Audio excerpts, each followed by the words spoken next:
The most powerful shift in a woman's life doesn't come when she learns how to control others. It comes when she no longer needs to. This is not about becoming harder.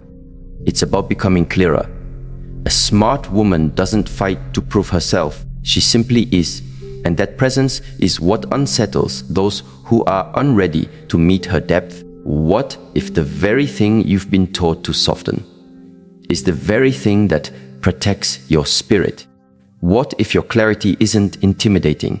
It's just incompatible with confusion. This is not a talk about men versus women. It's a journey into alignment. And what naturally falls away when you rise into it? The signs you are becoming a smart woman are not always loud. They often feel like quiet exits, peaceful boundaries, and intuitive redirection. And to a weak man, this clarity feels like rejection. But to your higher self, it feels like homecoming. Let's begin this journey inward, not with fear, but with reverence for the wisdom that grows in silence. There comes a time in a woman's journey when she no longer seeks to conquer the world outside, but instead to master the one within. In that quiet turning inward, something remarkable happens. She begins to observe herself, not with judgment, but with deep curiosity. She watches her reactions, the speed of her breath, the tension in her shoulders when a conversation goes sideways. She notices the way her emotions rise and fall like tides, how her voice quickens when she feels unseen, and how silence starts to feel more powerful than words. This is not weakness. This is the birth of inner stillness. To the outside world, this stillness may appear passive. To those who are untrained in self-awareness, it may seem cold. But to the wise, it is the most refined form of strength. Inner stillness is not about suppressing emotion. It is about becoming so familiar with your emotional world that nothing can hijack it without your permission. When a woman arrives at this place, she no longer needs to defend her worth. She doesn't argue when misunderstood. She does not chase to clarify her intentions. She simply breathes, observes, and responds, not from urgency, but from a space of grounded presence. There was once a woman named Lila who, after years of betrayal and heartbreak, stopped looking for love outside herself. She began to sit every morning in silence. At first, her mind raced with old dialogues, conversations she wished had gone differently, apologies she never received, people she thought she needed to win back. But over time, those thoughts began to dissolve. In their place came something much quieter and much more stable, a sense of knowing. She began to trust the sound of her own breath more than the opinions of others. She no longer reacted when her ex sent her cold messages. She no longer explained her solitude to friends who questioned it. She became still. Not because she didn't care, but because she had finally come to care for the right things. You see, weak men do not fear loudness. They fear stillness. Because in stillness, there is no handle to grab, no string to pull, no wound to exploit. A woman who has anchored herself in calm cannot be seduced by drama. She no longer confuses excitement with love, nor chaos with passion. This disturbs those who survive by destabilizing others. And so, her calm becomes her shield. Her lack of reactivity becomes her power. Modern psychology affirms this. Emotional regulation, governed by the brain's prefrontal cortex, is a defining trait of emotional intelligence. It is what allows a person to pause between stimulus and response. It is what transforms a trigger into an opportunity for awareness. When a woman practices this, even in small daily moments, pausing before sending a defensive message, breathing before reacting to criticism, walking away when provoked, she rewires her brain. She is not becoming robotic.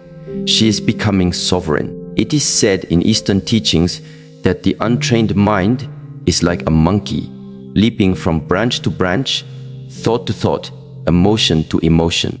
But the trained mind is like a tiger, still alert, undisturbed unless necessary. A smart woman does not live on the surface of her emotions. She dives deep beneath the waves and learns to swim in the current. She listens for the emotion beneath the reaction. She watches her own ego rise, and rather than condemning it, she studies it. Over time, her emotions do not vanish, they mature. She becomes capable of deep feeling without losing her center. This is when weak men begin to pull away. Not because she has become cruel, but because she no longer offers the chaos they were familiar with. She is no longer easily provoked, nor emotionally accessible at every moment. She doesn't fight to prove herself, nor does she explain her calmness. This absence of chaos becomes unsettling to those who rely on instability to feel needed, and so they call her distant. They label her cold, but she is not cold. She is simply unavailable to confusion. There's a story of a woman, a therapist, who once sat across a man who tried to blame her for every emotional wound in their relationship. He raised his voice, threw past mistakes in her face, demanded an apology for things she had long outgrown. She sat quietly, not out of fear, but from rooted clarity. When he finished, she replied gently, "You're not speaking to me. You're speaking to your pain, and I am no longer a mirror for it." That moment marked the end, not just of a relationship, but of a cycle. She had chosen stillness over chaos, and in doing so, she stepped into a power no scream could ever match. A woman who has mastered inner stillness does not rush to reply. She does not need to interrupt to feel heard. She has trained her nervous system to remain spacious even when the world feels tight. This is not something learned in a weekend. It is cultivated through consistent practice: meditation, journaling, breathwork, solitude, mindful movement. These are not luxuries.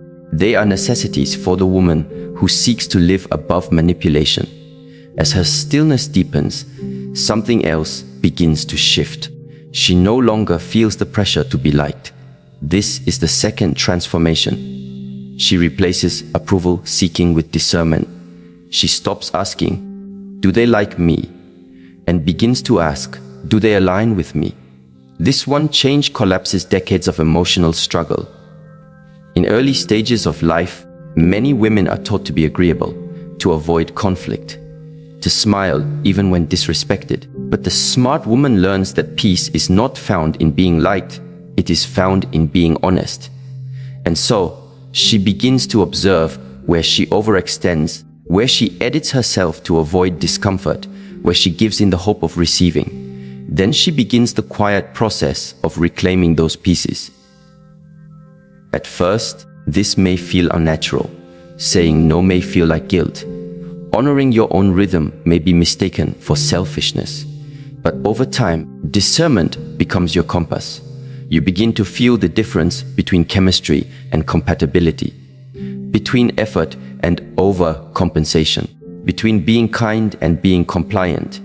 Weak men notice this change quickly, because the tactics that once worked, love bombing, guilt tripping, passive aggression, fall flat. You don't rise to the bait anymore. You see through the charm, the broken promises, the carefully crafted excuses, and you don't argue with them. You just withdraw your energy. This withdrawal is powerful. It is not punishment. It is preservation. And yet, to the fragile ego, it feels like abandonment. Because weak men do not see boundaries as clarity. They see them as rejection. But the smart woman no longer shrinks to make others feel tall. She does not bend herself into palatable shapes to keep the peace. She does not perform kindness to maintain approval. She lives in truth. And if that truth causes distance, she allows the distance. There was once a woman named Zara who was always the fixer. In every friendship, every relationship, she gave more than she received. She thought love was measured by sacrifice. Until one day, exhausted and unseen, she stopped. She didn't announce it. She just started saying no. She began to speak slower, to choose her words more carefully. She made peace with disappointing others if it meant honoring herself. And in doing so, she lost many connections, but found herself. This process of discernment is not about arrogance. It is about alignment. It is about being so attuned to your values that you no longer trade your peace for temporary affection. You learn to listen to the body, how it contracts around some people and expands around others. You learn to trust the nervous system, how it warns you long before the red flags become visible. You learn to interpret silence, tension, tone, because not all abuse is loud, and not all truth is spoken. Neuroscience teaches us that the human brain is wired for connection, but it is also wired for pattern recognition. The more you practice discernment, the more your mind naturally detects inconsistency. You no longer justify the unjustifiable. You no longer spiritualize mistreatment or confuse intensity with intimacy. You realize that a connection rooted in fear of abandonment is not love, it's trauma bonding. And so, you cut the cords quietly and keep walking. There is a Chinese proverb that says, "When the winds of change blow, some build walls, others build windmills." The smart woman builds windmills. She doesn't resist the signs. She adjusts. She listens. She transforms. She trusts that those who are meant to walk with her will not be threatened by her truth. And those who are will fall away, not because she pushed them, but because they were never walking on solid ground to begin with. Approval seeking is exhausting because it requires you to abandon yourself repeatedly. Discernment, on the other hand, is quiet. It allows you to move in integrity, to give without agenda, to love without expectation, and to walk away without resentment. This is not detachment. This is maturity. And so, when a woman stops needing to be liked, she starts becoming respected. Weak men who rely on compliance to feel superior cannot digest this shift. They push back. They call her difficult, too much, unreasonable, but she knows better. She has learned the difference between criticism and projection. She understands that not every opinion deserves her engagement. She is no longer a mirror for their unresolved wounds. In time, she becomes fluent in her own energy. She moves through life with a sense of quiet confidence. She speaks less, but her words carry weight. She doesn't chase closure. It arrives within. She doesn't fear being alone. She reveres it. And this evolution, this quiet uprising, is what truly intimidates those who depend on her disempowerment. This is not rebellion. This is remembering. It is the return to original wholeness, long buried under conditioning, comparison, and codependency. And once remembered, it cannot be undone. The smart woman walks with a different rhythm. She no longer looks outside for direction. She moves from within. And with every step, she becomes less understandable to those who once controlled her, but more recognizable to her own soul. Theirs is a silent turning point in every woman's life when she begins to sense the weight of her own energy. Not just her moods or thoughts, but the unseen presence she carries when she walks into a room, when she sits in stillness, when she enters into conversation. She begins to notice that her presence has impact, not because of what she says, but because of what she allows, what she tolerates, and what she silently withdraws from. She realizes that not every environment supports her peace. Not every voice deserves her attention, and not every invitation requires a response. This is when energy awareness becomes her compass. At this level, her perception sharpens. She no longer needs a long list of reasons to know something feels wrong. She feels it. The way someone's tone, though polite, carries manipulation. The way a compliment comes wrapped in control. The way a text message, though simple, arrives with emotional hooks. Others may call her sensitive, but she is not. She is simply awake, awake to the currency of life, energy. A woman who has come into alignment with her energy stops explaining her exits. She no longer needs drama or confrontation to justify her decisions.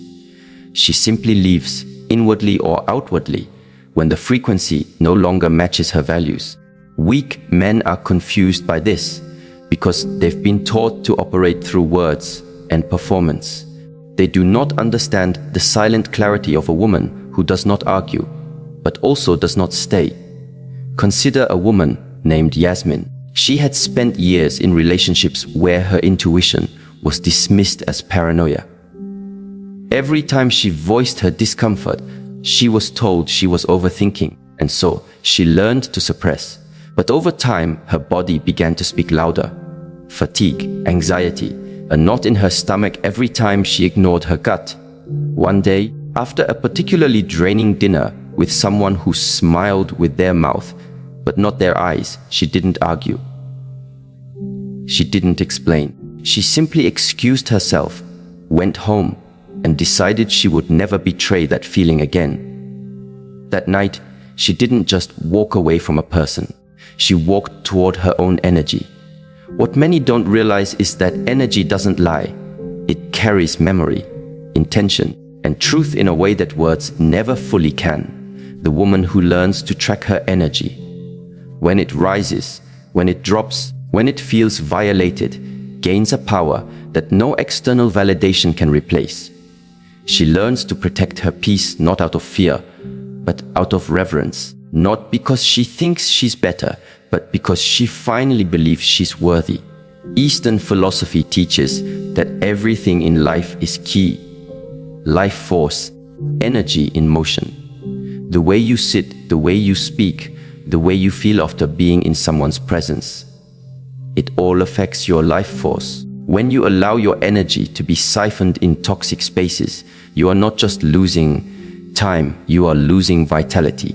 This is why energy awareness is not a luxury. It is survival. It is wisdom. The smart woman recognizes that boundaries are not walls. They are energy management tools. She no longer places herself in environments that leave her emotionally bankrupt. She becomes selective, not out of pride, but from knowing what it costs her when she is not. And this selectiveness is misunderstood by those who benefited from her previous exhaustion. They may accuse her of being selfish. But she is not selfish. She is learning to be whole. This whole making process cannot be explained to everyone. Some people are committed to misunderstanding you because they only knew you in your fractured form. When you begin to shift, when you protect your time, your sleep, your emotional bandwidth, they feel the loss of control, not because you harmed them, but because they no longer have access to the version of you that neglected herself for their comfort. In the past, this woman may have felt obligated to explain her decisions, to soothe others when she changed to justify her peace, but not anymore. Now, she lets the silence speak for her. She lets her absence speak where words would only invite arguments. And this clarity, this clean, energetic break is more intimidating than any confrontation. This is the kind of woman who walks into a room and changes its temperature. Not because of her looks or her status, but because of her energy. She is not interested in proving anything. She is tuned in to how she feels and how those around her make her feel. If she leaves early, it's not because she's moody, it's because she's mindful. If she speaks less, it's not because she lacks opinions, it's because she respects the space her words will occupy. Weak men often see this energy awareness as aloofness. They can't grasp why their old strategies no longer work. They try flattery, guilt, even silence. But she does not respond, not out of arrogance, but because she is no longer performing. She no longer dances for attention. She no longer bargains with her energy. And this, more than anything else, marks her transformation. From this foundation of energy sovereignty, another inner mastery begins to bloom. Emotional discipline, the kind of discipline that no one applauds because it happens silently. The discipline to feel triggered and choose not to react. The discipline to cry and still remain anchored. The discipline to witness your own pain and not hand it to someone else to fix. This is not emotional suppression. It is emotional mastery. To the outside world, it may seem like this woman feels less, but that is a misunderstanding. She feels deeply, perhaps more deeply than she ever has before. The difference now is that she no longer lets her emotions drive her decisions. She allows them to visit, but not to lead. She acknowledges them without becoming them. There was a time when she may have responded to every slight, every criticism, every dismissal. But now she chooses, not out of indifference, but out of intelligence. Emotional discipline is not a performance, it's an internal pact. It says, I will not allow my peace to be auctioned off to every passing mood or person. Imagine a woman named Claire. She was once fiery, reactive, easily pulled into arguments. She thought being emotional was being authentic, and while her feelings were valid, they often left her drained, misunderstood, and regretful. One day, after yet another emotional spiral triggered by a partner's coldness, she made a decision. She would no longer respond to provoke. She would no longer match instability with instability. She began to pause, to breathe, to journal before speaking, to pray instead of text, to walk away before exploding. Over time, her nervous system recalibrated, and so did her relationships. What once provoked her now passed through her like wind. This kind of transformation is not dramatic. It's subtle, but it is unmistakable. People notice that she no longer argues in circles, that she no longer escalates tension, that she no longer explains herself when the energy is already misaligned. Some call it growth. Others, who relied on her chaos, call it distance. But to her, it is freedom. Scientific studies show that the brain's prefrontal cortex, the area responsible for decision-making and impulse control, strengthens with practices like mindfulness and self-reflection. This means that emotional discipline is not a fixed trait, it's a trainable skill. Every time a woman chooses to pause, to breathe, to observe before reacting, she is literally rewiring her brain. She is creating space between impulse and action. And in that space, her power is born. This power is not loud. It does not scream to be seen. It simply cannot be moved without conscious choice. That is why it confuses weak men, those who once manipulated through urgency, guilt, or anger. They find no entry point. She does not collapse into apology when misunderstood. She does not chase clarity from someone who prefers confusion. She does not raise her voice to be heard. Instead, she listens deeply, speaks slowly, and exits quietly. Emotional discipline also means choosing who you share your emotions with. Not every tear is meant to be seen. Not every wound is meant to be explained. The smart woman learns to discern emotional intimacy from emotional exposure. She no longer bleeds in front of those who weaponize her softness. She chooses safe spaces, and if they don't exist, she becomes one for herself. This is not about becoming hard. It's about becoming responsible. Responsible for how you show up, for the impact of your words, for the ripples of your emotions.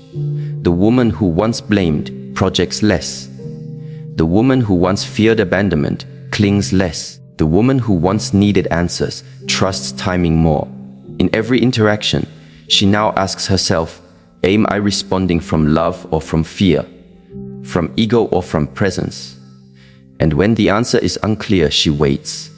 Waiting is a form of strength too. In the waiting, she allows emotions to settle, clarity to rise, and truth to reveal itself without force. She begins to value peace over victory, understanding over winning, connection over control. This shift changes everything. Conversations become deeper. Conflicts become less reactive. Relationships become less about proving and more about sharing. And those who cannot meet her there slowly fade. Not because she pushed them away, but because she stopped feeding what starved her.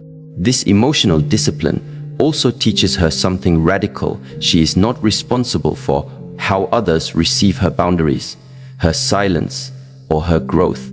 She can be kind without being accessible.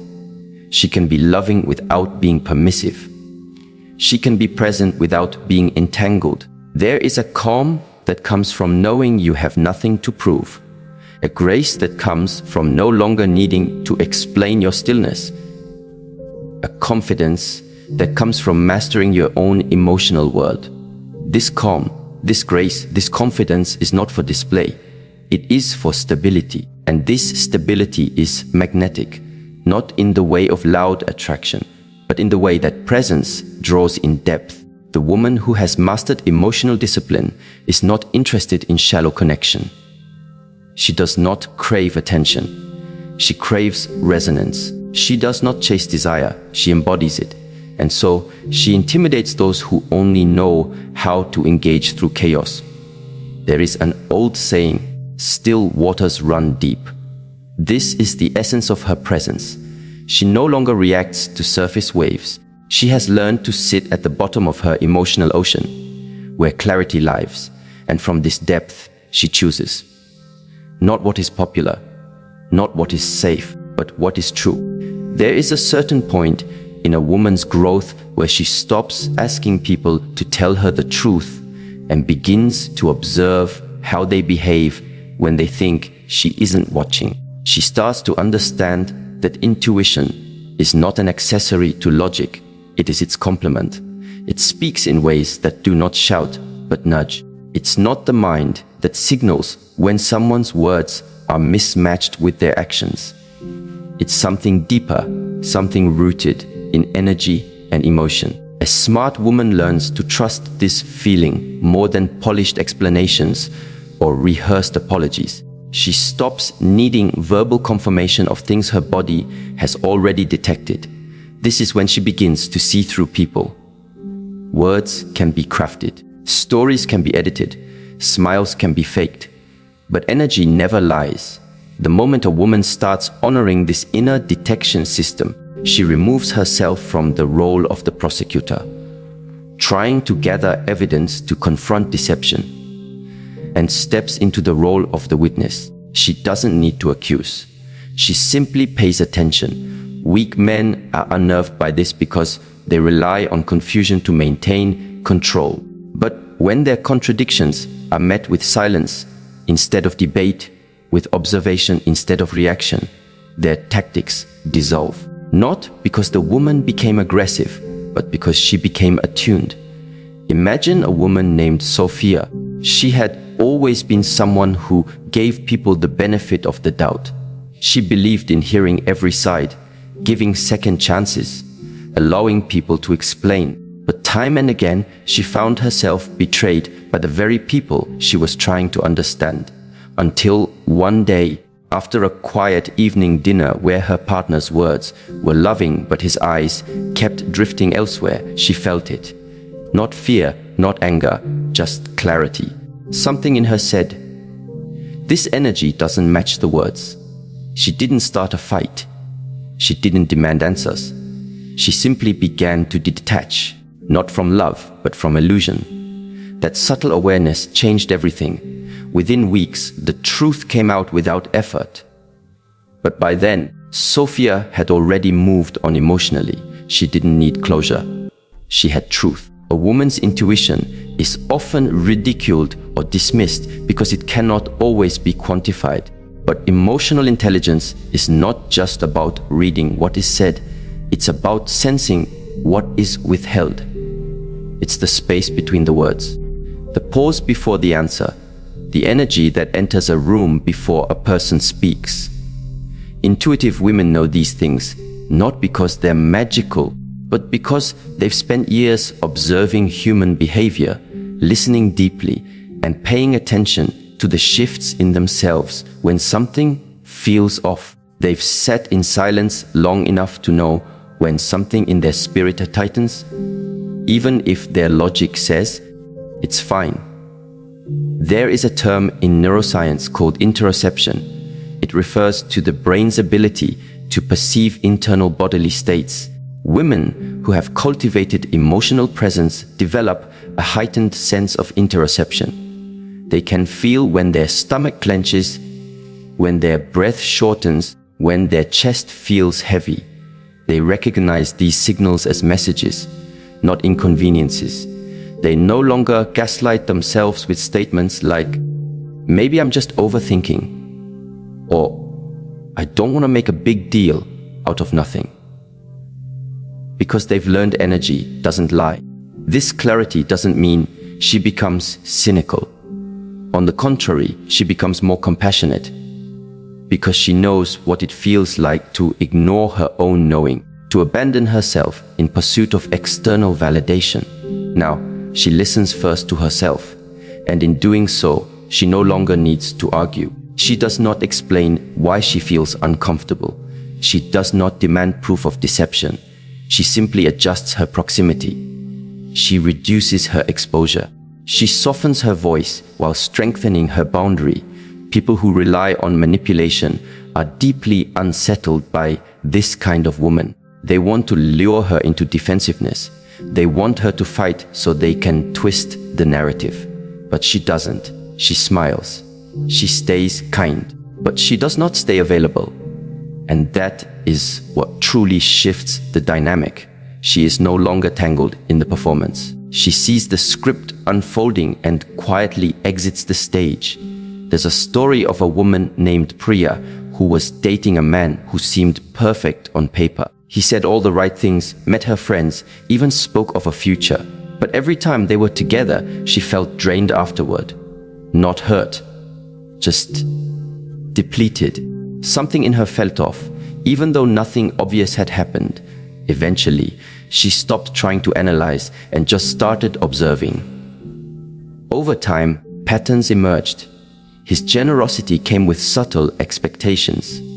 His attention waned when she expressed her own needs. His kindness felt transactional. Priya never confronted him. She didn't need to. Her withdrawal said everything, and the space her silence created revealed who he really was. Someone who was never truly present, just performative.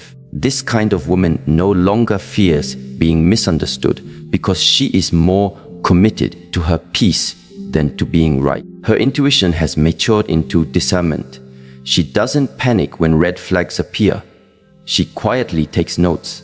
She knows that time reveals what intention tries to hide. So she listens, she waits. And when clarity arrives, she acts, not out of emotion, but out of truth. This truth then becomes the foundation for another quiet revolution within her, the replacement of expectations with standards. This may sound subtle, but it changes everything. Expectations are external. They are demands we place on others to behave a certain way. Standards are internal. They are the non-negotiable principles we live by. When a woman stops expecting others to treat her well and instead raises her standard for what she allows, her life begins to transform. A woman who lives by standards doesn't chase explanations. She doesn't force people to match her rhythm. She simply operates at a level where those who are not aligned naturally fall away. Weak men who thrive on testing boundaries find no room to play. Because there is no confusion, her energy is consistent. Her no is clear. Her yes is earned. She doesn't withhold love, but she doesn't offer it recklessly either. Consider Maya, a woman who used to equate love with sacrifice. She believed that patience meant waiting for someone to change, that loyalty meant enduring mistreatment. But as she grew in self-respect, she began to shift. She stopped measuring a man's potential and started observing his patterns. She stopped needing promises and started valuing actions. She stopped begging for the bare minimum and began embodying her own standard. And in doing so, she stopped attracting men who needed saving and started encountering men who were already self-led. Standards don't require announcements. You don't need to post them or preach them. They are felt. They are evident in how you carry yourself, how you speak, how you respond when disrespected. When your standard is integrity, you don't entertain inconsistency.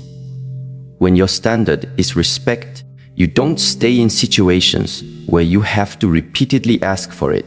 And when your standard is peace, chaos no longer feels like love. This shift is terrifying for some, because for a long time, many women have been conditioned to shrink, to adjust, to mold themselves around others. But a woman with standards is immovable, not inflexible, but rooted. She doesn't need to be aggressive or loud. Her energy says everything. This is who I am. This is what I allow. This is what I won't. And because her life is no longer dictated by external expectation, she is free. Free to walk away without drama. Free to love without attachment. Free to say no without guilt. This freedom isn't about being alone. It's about knowing that no matter who comes or goes, she will remain in integrity with herself. In ancient teachings, it is said that the highest form of discipline is self-regulation. A woman with standards is not easily swayed by flattery, nor is she easily shaken by criticism, because her worth is no longer a topic for debate. It is a settled truth. She doesn't have to raise her voice to be taken seriously. Her presence speaks. Her boundaries speak. Her consistency speaks. When you operate from standards rather than expectations, you no longer seek to control people. You simply choose whether to engage or not. If someone doesn't meet your standard, you don't punish them. You just remove yourself. And this is often what weak men cannot understand. They expect arguments, ultimatums, emotional breakdowns. But instead, they are met with stillness, not the cold kind.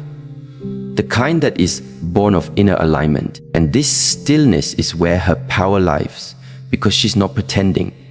She's not performing. She is simply being. And those who cannot meet her, they will feel lost.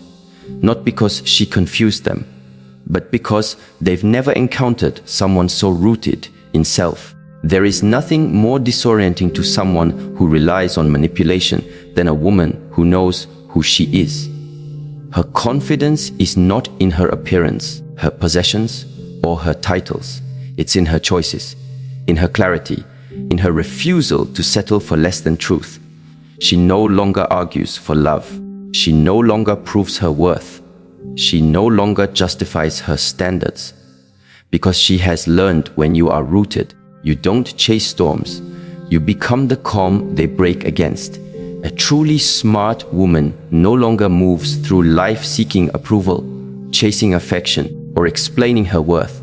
She moves with quiet strength, guided by intuition, protected by emotional discipline, and anchored in unwavering standards. Her presence is calm but powerful, too steady for manipulation, too clear for confusion, and too rooted to be shaken by weak intentions. She doesn't need to intimidate. Her clarity does that on its own, not because she is hard, but because she is whole. And in that wholeness, she reclaims her power, not over others, but over herself.